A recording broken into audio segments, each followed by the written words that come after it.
Tahukah kalian, kita semua ini tumbuh dan berubah setiap hari, seperti tanaman yang makin tinggi. Bukan hanya badan kita yang membesar, tapi cara kita berpikir, belajar, dan berteman juga ikut berubah. Seorang ahli psikologi bernama Jean Piaget mengatakan kalau cara kita menggunakan otak itu punya tahapan-tahapannya, seperti naik tangga. Kita yang ada di sekolah dasar biasanya berada di tahap yang paling seru.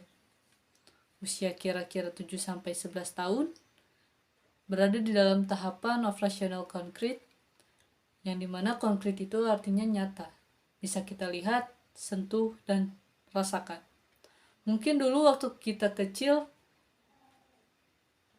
berpikir kalau gelas yang lebih tinggi pasti lebih banyak airnya, padahal gelas yang pendek dan lebar bisa jadi isinya sama.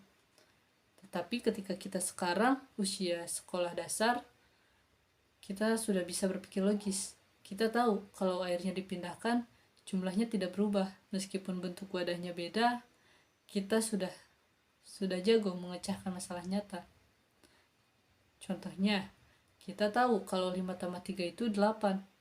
8 dikurang 3 itu pasti kembali menjadi 5. Nah, di sini aku punya tipsnya. Tips untuk kita mengerti perkembangan konkret. Yang pertama itu, kita suka mencoba. Jangan takut mencoba hal-hal baru dan menyentuh benda-benda di sekitar. Belajar paling seru itu belajar dari pengalaman sendiri. Yang kedua, bikin daftar. Saat ingin mengerti sesuatu yang rumit, coba kita membuat daftar atau gambar ataupun bagan. Otak kita selalu suka melihat informasi yang tertata rapi dan nyata.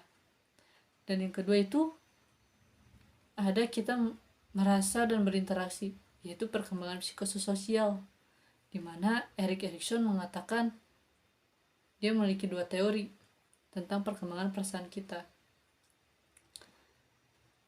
Yang usia kira-kiranya itu 6-12 tahun berada di dalam tahapan kerajinan versus dengan rasa rendah diri. Apa itu kerajinan?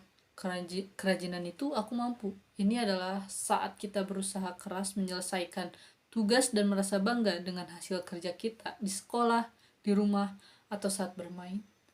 Kita suka mengerjakan proyek, belajar keterampilan baru, dan membandingkan diri dengan teman.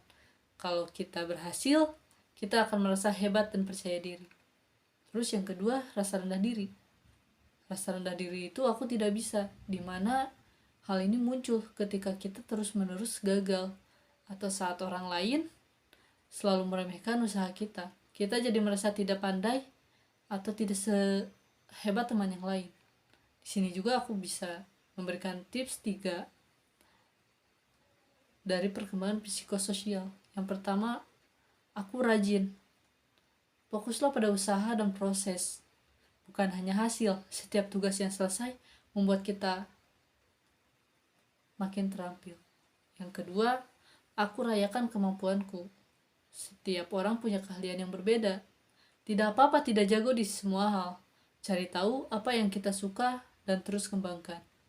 Yang ketiga, tolong teman. Ketika melihat teman kesulitan, bantu dia. Kita semua berkembang bersama. Ingat, tumbuh itu seru.